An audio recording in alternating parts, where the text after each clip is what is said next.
The following opinions are solely those of BoatTEST.com and its test captain. Hi, I'm Steve for BoatTEST.com, and in this video, I'm going to conduct a features inspection and performance evaluation of a dual console bow rider from Pursuit, the DC266. This is a versatile boat that crosses over from fishing to family fun with little more than a hose down. Her roominess makes her an ideal entertainment platform, and she'll easily turn a short trip into an all-day adventure. Let's start by looking at her features. The cockpit is wide open, so we obviously have room for fishing on this boat. Bolsters all the way around. In the transom, there's a large fish box that's insulated, a live well, and 4 rod holders in the cap rails. Raw water washdown, and there are horizontal rod holders just ahead. Tackle storage is under the observer seat. When it comes time to bring a crowd on board, lower the transom seat, the side seat, add a table. We can even swing the captain's chair around and join the crowd. Flip-down beverage holders are in the corner. The table gets dedicated storage inside the helm console that shares space with the wastebasket, and notice the hangers on the inside of the door. Forward and to the starboard side, there's a sink connected to the 20-gallon water tank, serving area, and underneath, room for a 25-quart carry-on cooler. Seating continues on the port-hand side. There's a side bolster, grab handle, and footrest forward.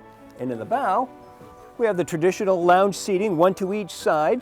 The bolsters are padded all the way around. Grab handles just on the inside of the cap rail. There's storage underneath, along with charging ports. And I like how this armrests flip down, not up, so they don't need to be unlatched. We can also put a table here. Inside the port console is a head compartment.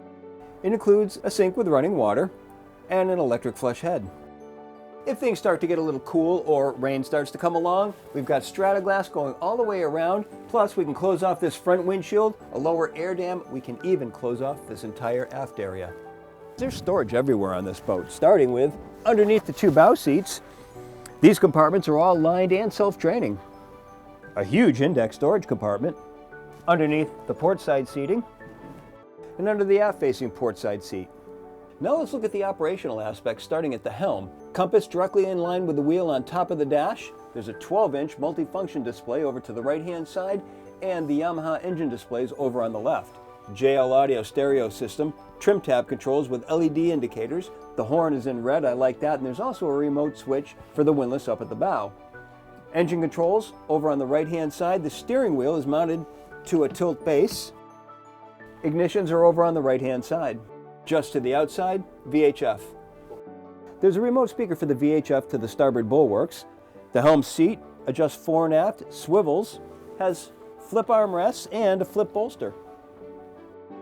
Underneath the starboard refreshment center, we have the battery switches and the main breaker panel.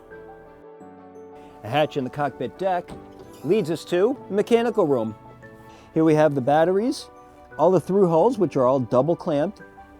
Doing all the heavy work at the back of the boat, twin 200 horsepower Yamaha 4-strokes with hydraulic power steering. Fully forward, there's a concealed anchor runs through the stem with a Lumar windlass and a remote control. So now let's get out on the water and see how she performs. The Pursuit DC266 has a length overall of 24 feet 4 inches, a beam of 8 feet 9 inches, and a draft of 2 feet 9 inches. With an empty weight of 6,800 pounds, 70% fuel, and 3 people on board, we had an estimated test weight of 8,149 pounds. With twin 200 horsepower Yamaha outboards turning 18M 14¼ props and run up to 5,900 RPM, we reached our top speed of 49.8 miles per hour. Pulled back to 3,500 RPM, we measured our best economic cruise at 25.7 miles per hour. At that speed, the 11-gallon-per-hour fuel burn translated into 2.3 miles per gallon and a range of 292 statute miles.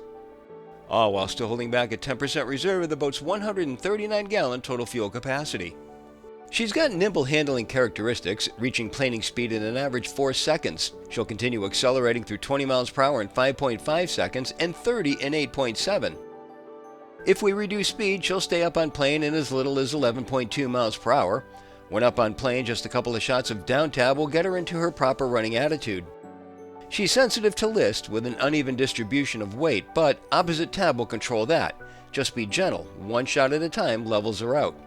Overall, we found the Pursuit DC266 to be a comfortable boat to be in and on. She's plenty roomy and full of amenities that make extending the day that much easier. And that's my full features inspection and performance evaluation of the DC266 from Pursuit. For BoatTEST.com, I'm Captain Steve. We'll see you on the water.